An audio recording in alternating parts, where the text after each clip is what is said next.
దేవుని నామంలో అందరికీ వందనాలు. ఈ మెసేజ్ని వింటున్నటువంటి ప్రతి ఒక్కరికి కూడా ఎంతగానో దేవుని నామంలో మీకు వందనాలు చెల్లిస్తున్నాను. టీవీ వర్తమానం ద్వారా మీరందరూ వాక్యాన్ని వింటూ వాక్యం ద్వారా బలపడుతున్నారని మేము నమ్ముతున్నాం. ఇంకా అనేకమైనటువంటి వర్తమానాలు మీకు ఇవ్వాలని ఆశపడుతున్నాం. మీ యొక్క ప్రార్థనా సహకారం వల్ల ఎన్నో వీడియోస్ చేయడానికి దేవుడు భవిష్యత్తులో కృపను ప్రసాదించలాగున మీరందరూ కూడా ఈ పరిచర్య కొరకు ప్రార్థించండి. దేవుడు ప్రపంచాన్ని ఎంతగానో ప్రేమించారు. దేవుని ప్రేమ చాలా గొప్పది. యోహాను 3:16 చెప్పండి. దేవుడు లోకమును ఎంతో ప్రేమించెను, కాగా తన అద్వితీయ కుమారునిగా పుట్టిన వాని యందు విశ్వాసం ఉంచి ప్రతి వారు నశింపక జీవం పొందినట్లు ఆయన అనుగ్రహించడని చెప్పబడింది. దేవుని ప్రేమ ఎంత గొప్పది అంటే ఆయన వంటి ప్రేమను మనం ఈ లోకంలో ఎక్కడా కూడా కనుగొనలేము. అంత స్వచ్ఛమైన ప్రేమ, నిజమైన ప్రేమ. ఈ దినాల్లో చాలామంది క్రిస్మస్ చేసుకుంటారు. క్రిస్మస్ పండుగను. క్రిస్మస్ అంటే ఏమిటి అని అడిగితే మనం ఏం చెప్తాం? యేసే పుట్టాడని చెప్తారు. నిజమైన క్రిస్మస్ ఏమిటి అనేది మనం ఒకసారి తెలుసుకుందాం. క్రిస్మస్ గురించి కొన్ని విషయాలు మనం తెలుసుకుందాం. క్రిస్మస్ను చాలామంది చేసుకుంటారు, చాలామంది చేసుకోరు. ఏదేమైనప్పటికీ ఆ యొక్క దినాన్ని యేసయ్య పుట్టుకు జ్ఞాపకంగా మనం స్మరించుకోవడం ఎంతైనా ఆశీర్వాదకరంగా ఉంది. ఆయన యొక్క జన్మ చాలా గొప్పది.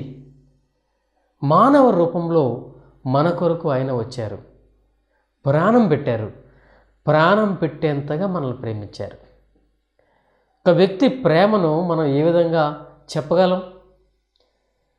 నన్ను పలానా వ్యక్తి ప్రేమిస్తున్నాడు అంటే ఆ ప్రేమకు కారణాలు చూపించాలి. కారణాలు లేకుండా ఏ వ్యక్తి ప్రేమను మనం వెల్లడి చేయలేం. కొందరు అడుగుతారు, మీ నాన్నగారు నిన్ను ప్రేమిస్తున్నారా? మీ నాన్నగారు నిన్ను ప్రేమిస్తుంటే ఆయన్ని ప్రేమిస్తున్నారని నువ్వు ఎలా చెప్పగలవు అంటారు కొంతమంది. మీ అమ్మగారు నిన్ను ప్రేమిస్తున్నారా? కొంతమంది సహోదరులను అడుగుతూ ఉంటారు, మీ అమ్మగారు నిన్ను ప్రేమిస్తున్నారు అంటున్నావు, ఎందుకు అలా చెప్తున్నావు నువ్వు? కారణం ఏమిటంటే వాళ్ళు కారణాలు చెప్తారు వాళ్ళ స్నేహితులకి. కొంతమంది యవనస్తులు వాళ్ళ నాన్నగారు ప్రేమిస్తున్నారు, కారణాలు చెప్తారు. ప్రతి ప్రేమకు కారణం ఉంటుంది. కానీ యేసయ్య ప్రేమకు కారణం ఏంటి? చాలా గొప్ప ప్రేమ అది. ప్రేమించడానికి కొలమానం లేదు. యేసయ్య ప్రేమించే ప్రేమ కొలమానం లేని ప్రేమ. దేవుడి లోకాన్ని ప్రేమించి తన కుమారుని మనకు అనుగ్రహించారు. ఆయన నర రూపంలో ఈ లోకాన్ని జన్మించారు. ఆయన జన్మ చాలా గొప్పది. సృష్టి ఆరంభం నుంచి సృష్టి ముగింపు వరకు మానవుణ్ణి విడిచిపెట్టలేనంత గొప్ప ప్రేమ దేవుని ప్రేమ. దేవుని యొక్క ప్రేమ అద్భుతమైనది. మానవుని సృష్టించినప్పుడు దేవుడు స్వయంగా మాట్లాడేవాడు. దేవుని యొక్క ప్రేమ ఎంత గొప్పగా ఉండేదంటే స్వయంగా ఆయనే మాట్లాడారు ఆదాము హవ్వలతో. తదు ప్రవక్తల ద్వారా మాట్లాడారు. తానే శరీర రూపంగా భూమిపైకి వచ్చారు. తర్వాత పరిశుద్ధాత్మ ద్వారా మనలో మాట్లాడుతున్నారు.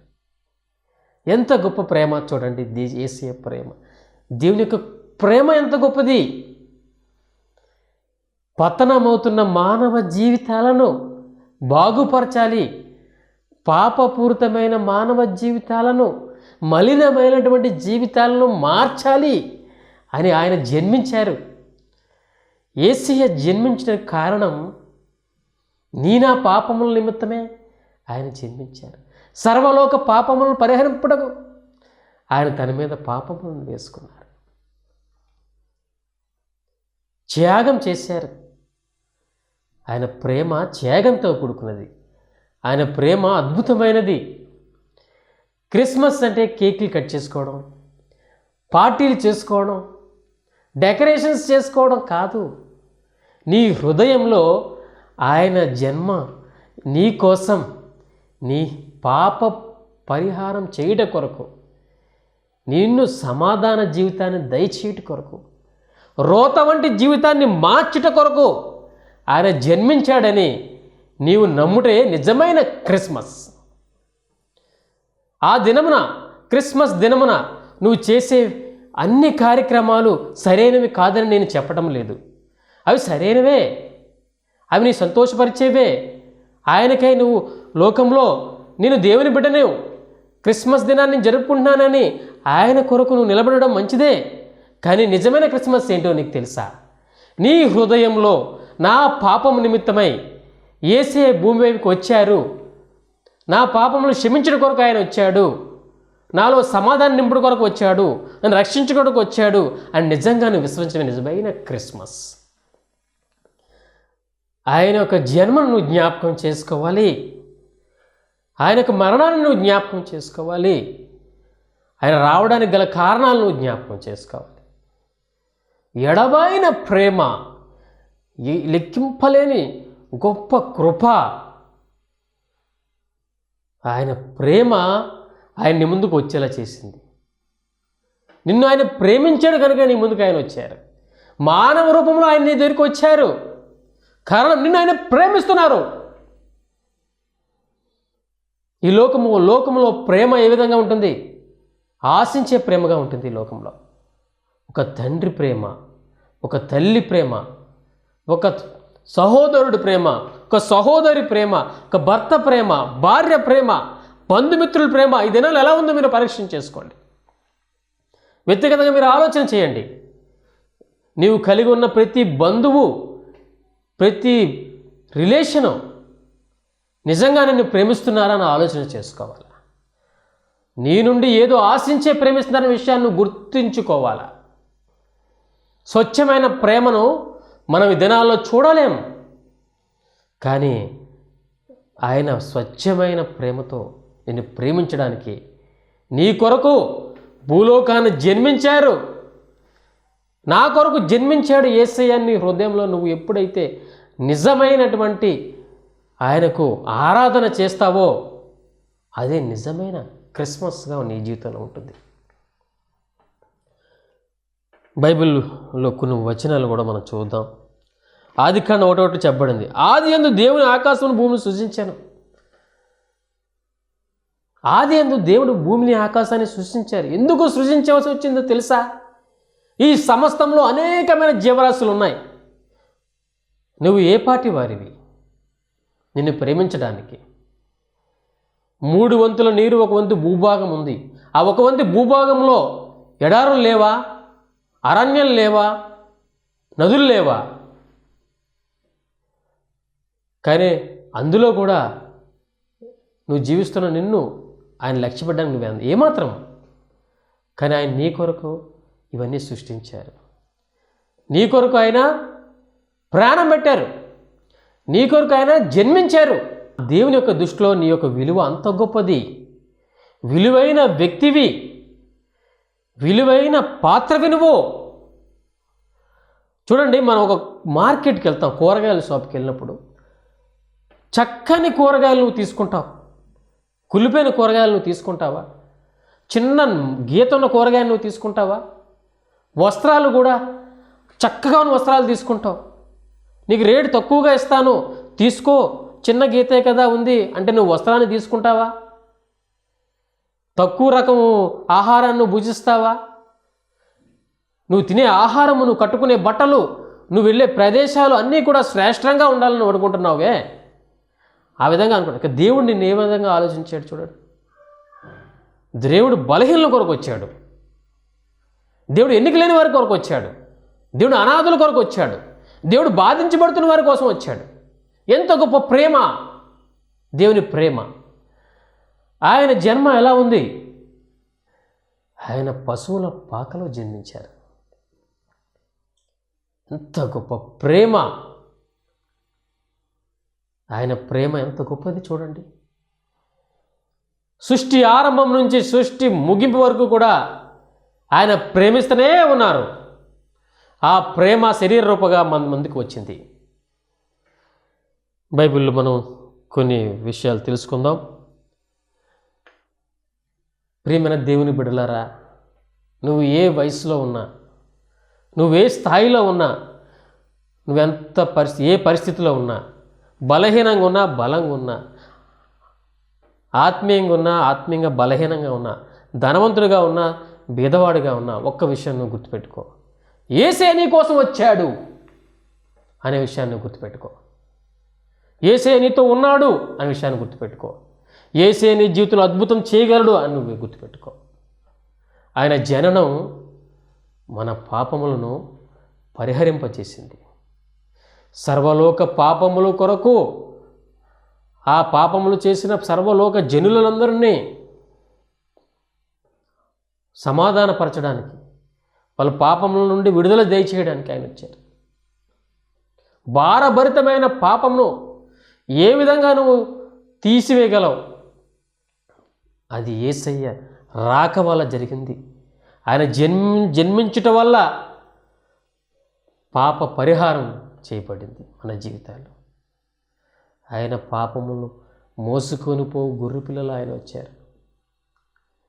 ఆయన ఎంతో వేదన పడి మరణించారు. ఈ నా పాపముల నిమిత్తమై సిలువ వేయబడ్డారు. ఎంత గొప్ప ప్రేమ!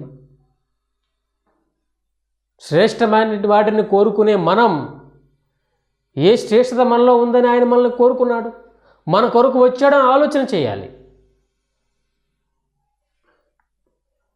మనం అదేవిధంగా క్రిస్మస్ అనగా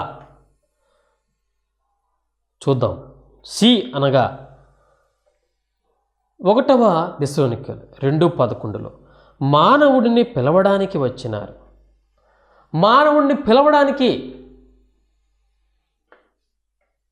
కాల్, సి అంటే కాల్, మానవుడిని పిలవడానికి ఆయన వచ్చారు.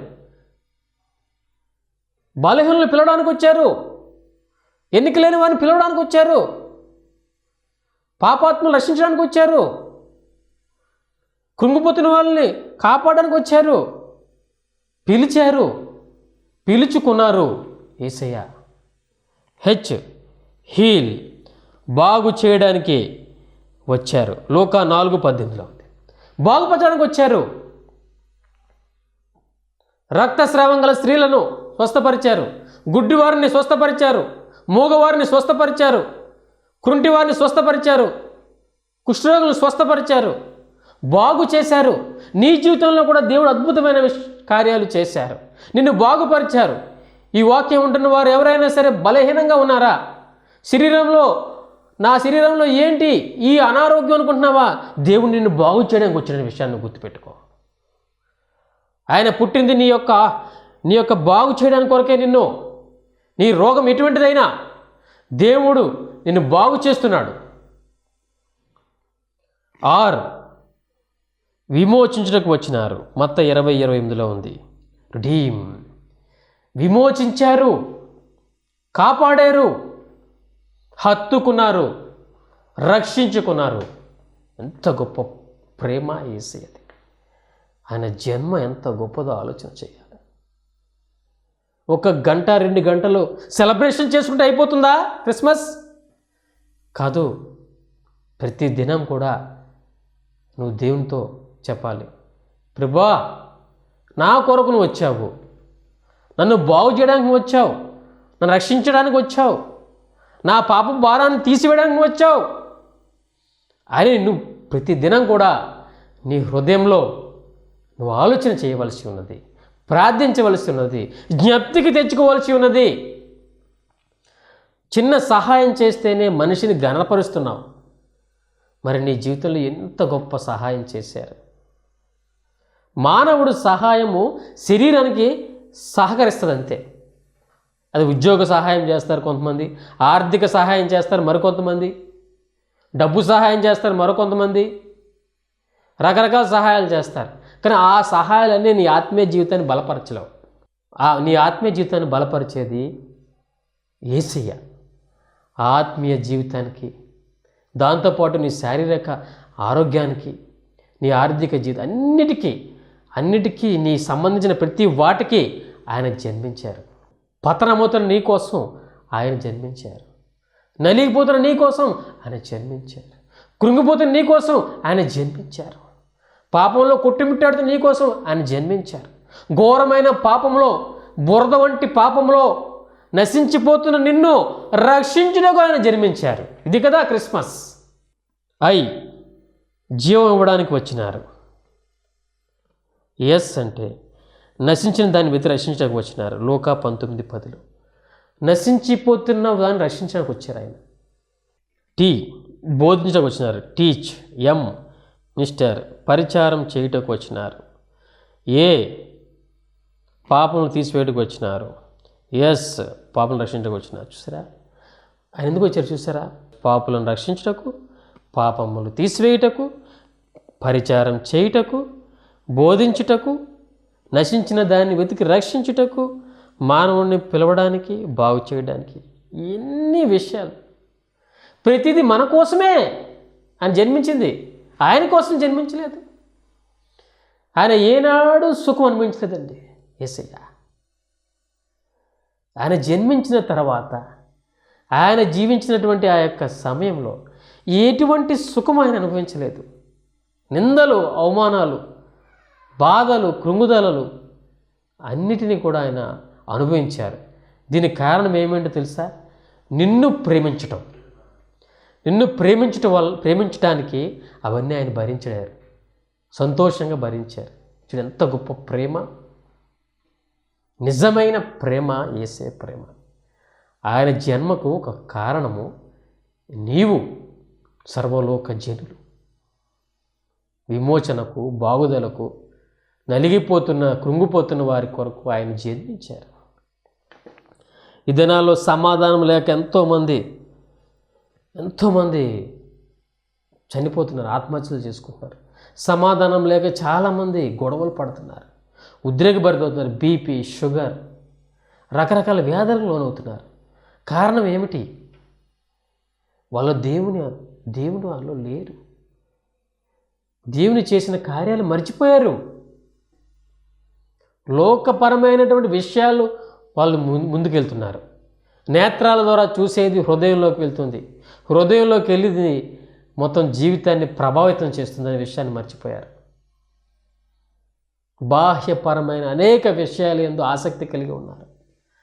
నేత్రాల ద్వారా చూసే విపరీతమైన దృశ్యాల ద్వారా వాళ్ళ హృదయాల్లో సమాధానాన్ని కోల్పోయేవారుగా ఉన్నారు. ఈ యవ్వనస్తులు అనేక మంది చేసే పొరపాట్ల వల్ల, వాళ్ళు ప్రవర్తించే ప్రవర్తన వల్ల దేవునికి దూరం అయిపోయి, దేవుని యందు ఉండకుండా, దేవుని ప్రార్థించకుండా వాళ్ళ జీవితంలో అసమాధానంతో నిరంతరం వాళ్ళ కాలక్షేపమైన జీవితం జీవిస్తున్న వాళ్ళు చాలామంది చూడలేదా మనం? ప్రతి ఒక్కరూ కూడా ఉదయం లేచిన దగ్గర నుంచి రాత్రి పడుకునే వరకు ఏదో ఒక పనిని కల్పించుకుంటున్నారు. ఎందుకు? సమాధానం లేక. సమాధానం లేదు. నీలో సమాధానం ఉంటే నువ్వు విస్తారమైన పనులు నీకెందుకు? నీకు అవసరమైన పనులే నువ్వు చేసుకుంటావు కదా. నీలో సమాధానం ఉందా? నీలో సంతోషం ఉందా? నీలో శాంతి ఉందా? ఇవన్నీ ఎందుకు లేవు? అపవాదకు నీ జీవితంలో చోటిచ్చావు కనుకనే. నీకు వేషధారణ అయిపోయింది జీవితం. ఎందుకు వేషధారణ అయిపోయింది? దేవునితో సంబంధం నువ్వు కోల్పోయావు. దేవుని మర్చిపోయావు. ఆయన నా కోసం జన్మించిన విషయాన్ని నువ్వు మర్చావు. ఆ యొక్క దినాన్ని నువ్వు జ్ఞాపకం చేసుకుంటున్నావు. ఆ దినాన్ని నువ్వు ఆ దేవుని యొక్క ప్రార్థన చేస్తున్నావు. ప్రతిదినం నువ్వు ఆ విషయాన్ని మర్చిపోతున్నావు. ప్రతిదినం ఆయన జ్ఞాపకం చేసుకున్నప్పుడు నీ జీవితంలో నూతనమైన శక్తి వస్తుంది. దేవుని యొక్క ప్రేమను మనం ఎప్పుడు కూడా అర్థం చేసుకోవాలి. యేసు ప్రభు ఈ లోకానికి ఎందుకు వచ్చారో కొన్ని విషయాలు చూద్దాం. 1 తిమోతి 1:15 పాపులను రక్షించుట కొరకు. పాపము బాహ్య శరీరం కనబడదు, కానీ లోపల శరీరాన్ని బలహీనపరుస్తుంది. బయటికి వ్యక్తి బాగున్నట్టే ఉంటాడు, కానీ లోపల ఆ పాపము దినదినము ఆత్మీయంగా బలహీనపరిచి, శారీరకంగా బలహీనపరిచి, చెడు అలవాట్లకు దారితీసి, విపరీతమైన జీవితానికి దారితీసి, తన జీవితాన్ని నష్టపరిచి మరణానికి సమీపంగా చేస్తుంది. పాపం అనే భయంకరమైనది. ఆ పాపంలో ఉన్నటువంటి వారిని రక్షించడానికే యేసయ్య జన్మించారు. తర్వాత బీదలకు సువార్త ప్రకటించుటకు ఆయన ఎందుకు వచ్చారు? లోక 5:18లో బీదలకు సువార్త ప్రకటించుటకు. బీదలను ఎవరు పట్టించుకుంటారండి? బీదలు ఉంటారు, వాళ్ళకైనా సహాయం చేసే మనసు మనకు ఉంటుందా? చులకన భావంతో ఉంటాం మనం. కానీ దేవుడు ఏం చేస్తాడు తెలుసా? బీదలను ప్రేమిస్తాడు. బీదలకు సువార్త అంటే ఏంటి? శుభవార్త. యేసయ్య జననం, ఆయన ప్రేమ, శుభమైన విషయాలను ప్రకటిస్తూ వచ్చారు. ఆయన అపవాది క్రియలను లయపరచడానికి వచ్చారు. యేసయ్య ఎందుకు వచ్చారు? అపవాది క్రియలు లయపరచడానికి. శరీరము తాత్కాలికము, ఆత్మ శాశ్వతము ఉంటుంది. శరీరాన్ని సంతోషపరచుకునే విపరీతమైన బుద్ధితో మనం జీవిస్తున్నప్పుడు ఆ విపరీతమైన బుద్ధి నుండి బయటపడడానికి, విపరీతమైన జీవితం వల్ల నష్టపరుచుకున్నటువంటి మన జీవితాన్ని మార్చడానికి కొరకు యేసయ్య రావడం జరిగింది. ఆయన పరిచారం చేయడానికి వచ్చారు. ప్రేమగల దేవుడు మన కోసం. నశించిన దాన్ని వెతికి రక్షించడానికి వచ్చారు. నశించిపోతున్నప్పుడు మనల్ని అందరినీ రక్షించింది ఆయనే. నశించిపోతూ నిరీక్షణ లేకుండా దేశదెంబరిగా ఒక విధమైనటువంటి జీవితంలో జీవిస్తూ ఉన్నప్పుడు మన కోసం ఆయన వచ్చారు. ఒక గురిని ఏర్పాటు చేశారు. పరలోక నిరీక్షణ మనకు దయచేశారు. ఆయన రావడం వల్ల మన జీవితాలు జరిగిన అద్భుతాలు మనం జ్ఞాపకం చేసుకోవాలి. దుఃఖాక్రాంతులందరినీ వాదార్చడానికి ఆయన వచ్చారు. నలిగిన వారిని విడిపించడానికి ఆయన వచ్చారు. సత్యం గురించి సాక్ష్యం ఇవ్వడానికి కూడా ఆయన వచ్చారు. లోక పాపంలో మోసుకొని పోవడానికి కూడా ఆయన వచ్చారు. ఆయన ఎంతో గొప్ప ప్రేమతో వచ్చారు. నిజమైన క్రిస్మస్ ఏంటో తెలుసా? నువ్వు ప్రతి దినము ప్రభువా నీవు నా కొరకు జన్మించావు కదయ్యా, ఎంత ప్రేమయ్యా యేసయ్యా, నేను అద్భుతమైనటువంటి హాస్పిటల్లో జన్మించాను, నేను గవర్నమెంట్ హాస్పిటల్లో ప్రైవేట్ హాస్పిటల్లో జన్మించాను, కానీ తండ్రి నువ్వు పశువుల పాకలో జన్మించావు, ఎంత ప్రేమయ్యా అని ఆయన్ని తలుచుకో. తండ్రి నీ కొరకు నువ్వు ఆలోచించలేదు, నా పాప భారం నిమిత్తం నువ్వు జన్మించావా యేసయ్యా అని తలుచుకో. యేసయ్య నన్ను ఎంతగా ప్రేమించావా, నాలో సమాధానాన్ని ఇవ్వడానికి నువ్వు వచ్చావా, నాలో సంతోషం ఇవ్వడానికి వచ్చావా, నా భారాలు మోయడానికి నువ్వు వచ్చావా అని తలుచుకో. అదే కదా నిజమైన క్రిస్మస్. దేవా నీవు నన్ను ప్రేమిస్తున్నావు కదయ్యా, నాతో నువ్వు ఉన్నావు కదా ప్రభువా, నా కోసం నువ్వు ఎంత చేసావో ప్రభా అని తలుచుకో. ఆయన రావడానికి గల కారణాలు నువ్వు తలుచుకోవాలి. ఎందుకు వచ్చాడు ఆయన, ఈ వచ్చిన తర్వాత నీ జీవితంలో ఏం చేశాడు, ఏ స్థితిలో నువ్వు ఉన్నప్పుడు నేను రక్షించాడో నువ్వు జ్ఞాపకం చేసుకుంటున్నావా? నువ్వు ప్రమాదవశాత్తు రక్షించబడినవాడివి కాదు, రక్షించబడినదాని కాదు, దేవుని యొక్క మహాకృపతో నువ్వు రక్షించబడ్డావు. విశ్వాసము కృపతోడే నువ్వు రక్షించబడ్డావు. ఈ రక్షణ అకస్మాత్తుగా జరగలేదు, ఈ రక్షణ అద్భుతంగా జరిగింది. ఆయన ముందుగానే ఎన్నుకున్నాడు. ఆయన జన్మ నీ కొరకు, ఆయన జననం ద్వారా నీ యొల్ల ప్రేమను వెల్లడిపరిచారు. ఆయన జన్మించి నిన్ను ఎంత ప్రేమిస్తున్నారో చూపించారు. ఆయన జీవితం, ఆయన ఈ లోకంలో జీవించినప్పుడు నీ యొక్క విషయంలో ఆయన ఎన్నో అద్భుతాలు చేసి ఉన్నారు. బైబిల్ గ్రంథంలో చెప్పబడిన విషయాలన్నింటినీ మీరు ఒకసారి జ్ఞాపకం చేసుకోండి. మానవుడు ఒంటరివాడు కాదు అని బైబిల్ చెప్తుంది. లోకం ఏం చెప్తుంది? నువ్వు ఒంటరి వాడవు, నువ్వు పతనమైపోయావు, నువ్వు బలహీనురాలువు, నువ్వు బలహీనుడవు, నువ్వు భేదవాడవు, నువ్వు ఎన్నిక లేని వాడవు, నువ్వు బానిసవు, నువ్వు కృంగిపోయిన వాడవు అని లోకం చెప్తుంటే బైబిల్ దేవుడు ఏం చెప్తున్నాడు? నువ్వు శ్రేష్టమైన వాడవు, నా బిడ్డవు, నేను నీకు ఉన్నాను, నీకు శాంతినిస్తాను, సమాధానం ఇస్తానని దేవుడు చెప్తున్నాడు. నిన్ను బలహీనపరిచే లోక సంబంధమైన విషయాలందు ఉంటావా? నిన్ను బలపరిచే దేవుని యందు సహవాసం కలిగి ఉంటావా అనేది ప్రశ్నించుకోవాలి. వాక్యం ఉంటున్న ప్రతి ఒక్కరూ మీరు జ్ఞాపకం చేసుకోండి. నిజమైన క్రిస్మస్ నీ హృదయంలో నీ కొరకు దేవుడు ఎందుకు జన్మించాడు, నీ కొరకు దేవుడు ఏం చేశాడు అనేది ఆలోచన చేయడమే. ప్రతి దినం ఆయనతో గడపాలి.